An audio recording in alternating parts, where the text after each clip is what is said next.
हरियापुर गांव के एक कोने में एक छोटा सा कच्चा घर था। उस घर में रहता था एक गरीब लोहार जिसका नाम था रघुवीर।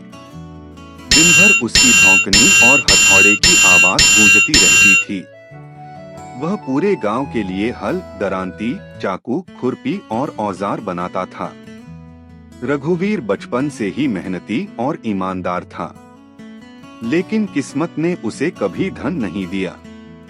लोग उसके काम की तारीफ करते थे, लेकिन अक्सर पैसे देने में टालमटोल कर देते।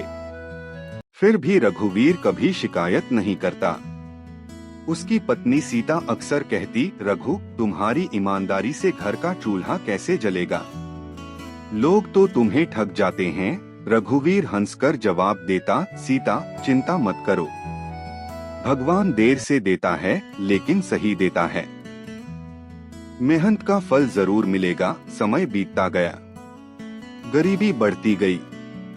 बरसात में कच्ची छत से पानी टपकता, बच्चों को अच्छे कपड़े नहीं मिलते, पढ़ाई अधूरी रह जाती।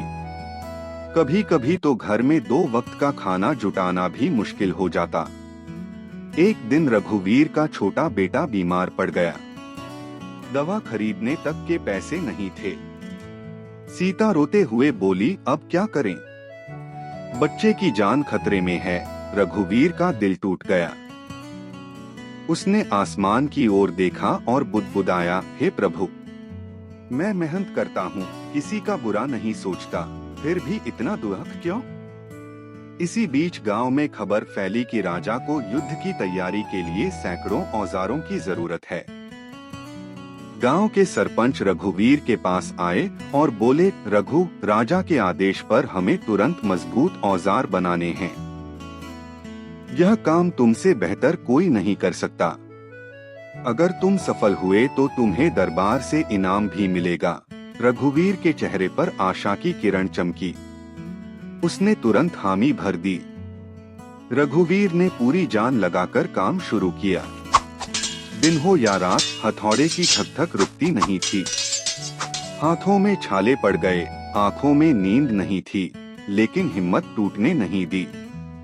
उसकी पत्नी और बच्चे भी छोटे छोटे काम करने लगे। कोई कोयला फूंकता, कोई लोहे को पकड़ता, कोई औजार घिसता। पूरा परिवार एक साथ मेहनत कर रहा था। गांव वाले देखते और हैरान होते, कैसा आदमी है ये, न हार मानता है, न थकता है। काम पूरा होने के बाद जब सरपंच ने औजारों की गिनती की तो देखा कि कुछ औजार ज्यादा बन गए हैं। सरपंच ने कहा, रघु, ये अतिरिक्त औजार तुम्हारे पास रख लो, इन्हें बेचकर पैसा कमा लेना। राजा को तो बस गिनती पूरी चाहिए। लेकिन रघुवीर ने दृढ़ स्वर में जवाब दिया, नहीं सरपंच जी, मैं एक भी औजार अपने पास नहीं रखूंगा। ये सब राजा के आदेश पर बने हैं। मैं धोखा नहीं दूंगा। जब औजार राजा तक पहुँचे तो राजा खुद गांव आया। उसने औजार देखे और दंग रह गया। वाह, इतनी मजबूती और कारीगरी मैंने पहले कभी नहीं देखी। किसने बनाए हैं ये? राजा ने पूछा। सभी ने इशारा रघुवीर की ओर किया। राजा ने उसे बुलाकर कहा, तुम्हारे औजारों से हमारा राज्य मजबूत होगा। तुम्हारी ईमानदारी और मेहनत काबिले तारीफ है। आज से तुम दरबार के मुख्य लोहार नियुक्त किए जाते हो। फिर राजा ने उसे सोने की मुद्राएं, नया घर और बच्चों की पढ़ाई का खर्च उठाने का वचन दिया।